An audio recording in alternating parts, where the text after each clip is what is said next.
আসসালামু আলাইকুম ওয়া রাহমাতুল্লাহি ওয়া বারাকাতুহু। কাদেরি আস্তানা চ্যানেলে আপনাদেরকে স্বাগত। আল্লাহ পাকের কাছে লাখো শুক্রিয়া যে আমাদের সৌভাগ্য হয়েছে আমরা মালদা জেলার পান্ডুয়া শরীফে হজরত মখদুম আলাউল হক পাণ্ডবী রহমতুল্লাহ আলাহির মাজার শরীফ জিয়ারত করতে পেরেছি। এটা হলো সেই ঐতিহাসিক স্থান যখন বাংলায় দ্বীন ইসলামের সূচনা হয়। সেই প্রাথমিক যুগে যে সকল আউলিয়াগণের আগমন ঘটেছিল তাদের মধ্যে একজন হলেন হজরত মখদুম আলাউল হক পাণ্ডবী রহমতুল্লাহ আলাহি, যার মাজার শরীফ মালদা জেলার পান্ডুয়া শরীফে অবস্থিত। ইনি হলেন সেই মহান সাহাবী হুজুর হজরত খালিদ বিন ওয়ালিদ রাদিয়াল্লাহু তাআলা আনহুর বংশধর, যাকে রসুলে পাক সাল্লাল্লাহু তাআলা আলাইহি ওয়াসাল্লাম আল্লাহর তলোয়ার বলে উপাধি দিয়েছেন। তার বংশধারার অন্যতম এক মহাপুরুষ। তিনি একজন কারামতওয়ালা ওলি ছিলেন। তিনি যা বলতেন সেটা ঘটে যেত। এই বিষয়ে এক উল্লেখযোগ্য ঘটনা আছে। আব্দুল হক মুহাদ্দিস দেহলভী রহমতুল্লাহ আলাহি থেকে বর্ণিত। তিনি বলেছেন, একদিন সুফি দরবেশদের একটা কাফেলা হজরত মখদুম আলাউল হক পাণ্ডবী রহমতুল্লাহ আলাহির খানকায় এসে কিছুদিনের জন্য উপস্থিত হলো। ওই দরবেশদের কাছে একটা পোষা বিড়াল ছিল। একদিন বিড়ালটি খানকা শরীফ থেকে হারিয়ে যায়। অনেক খোঁজাখুঁজির পরও তাকে পাওয়া যায়নি। দরবেশদের মধ্যে একজন হজরত মখদুম আলাউল হক পাণ্ডবী রহমতুল্লাহ আলাহির কাছে এসে বেয়াদবি ভাষায় বলতে থাকে, আমাদের বিড়াল আপনার খানকা থেকে কোথায় হারিয়ে গেল? বিড়ালটা কি হরিণের শিঙে লুকিয়ে আছে? দরবেশদের মধ্যে আরও একজন এসে বলতে থাকলো, এই বিড়াল আপনার খানকা থেকে কোথায় গেল? কে চুরি করেছে? ওই বিড়াল গিয়ে কি অমুক জায়গায় লুকিয়ে গেছে?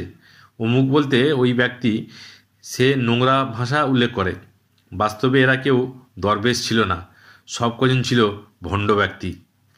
যখন ওরা এইভাবে বেয়াদবি করার পর এখান থেকে চলে গেল এবং রাস্তায় যাওয়ার সময় ওই ব্যক্তি যে বলেছিল আমাদের বিড়াল হরিণের শিঙে চলে গেছে, তাকে আল্লাহ পাক এমন সাজা দিল যে একটা জংলি ষাঁড় তাকে শিঙে কোথা থেকে এসে শিঙের মাধ্যমে তুলে আছাড় মেরে ফেলল।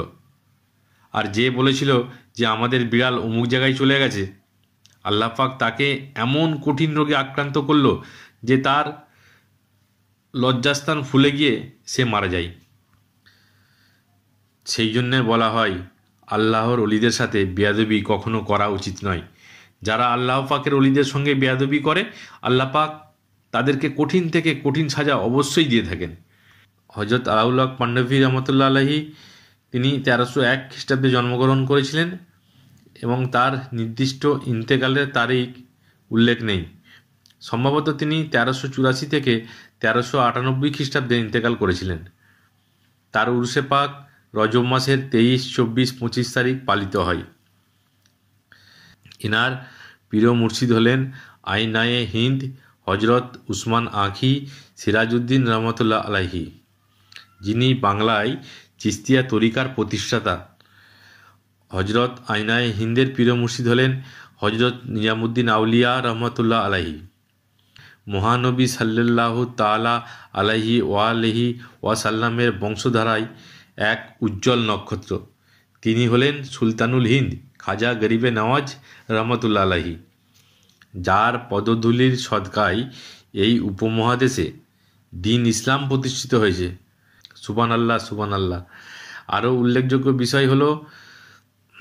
উল্লেখিত বিষয় হলো হজরত আলাউল হক পাণ্ডবী রহমতুল্লাহ আলাহি হলেন কচুয়াশা শরীফের হজরত সৈয়দ মখদুম আশরাফ সিমনানি রহমতুল্লাহ আলাহির পীর মুর্শিদ। সুবহান আল্লাহ।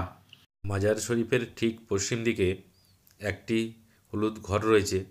তার মধ্যে এই যে গ্রিন কালার মানে সবুজ কালার যে ঘর আর কালো দরজা আমরা দেখতে পাচ্ছি, এটা হচ্ছে সেই 650 বছর আগের পুরাতন ঐতিহাসিক ঘর, যে ঘরেতে হজরত আরাম করতেন, চিল্লা করতেন এবং তিনি এখানে ইবাদত করতেন।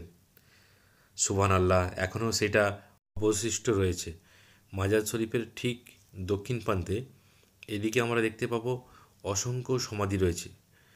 যেই সমাধিগুলো কার বা এনাদের পরিচয় কী সে বিষয়ে এখানে কোনো উল্লেখ নেই। এটা ঐতিহাসিক এক জায়গা।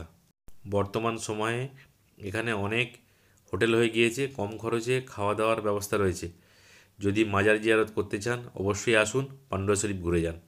আর আমাদের যদি ভিডিওটা ভালো লেগে থাকে চ্যানেলটিকে সাবস্ক্রাইব করুন, লাইক করুন, অন্যজনকে শেয়ার করুন। বাংলার বিভিন্ন ঐতিহাসিক পুরাতন জায়গা যেগুলো আপনাদেরকে এই চ্যানেলের মাধ্যমে আগামী দিনে আমরা তুলে ধরব। অনেক ইতিহাস আমাদের অজানা আছে, সেগুলো আমাদেরকে জানতে হবে, তো সেটা এই চ্যানেলের মাধ্যমেই আপনাদেরকে দেখানো হবে।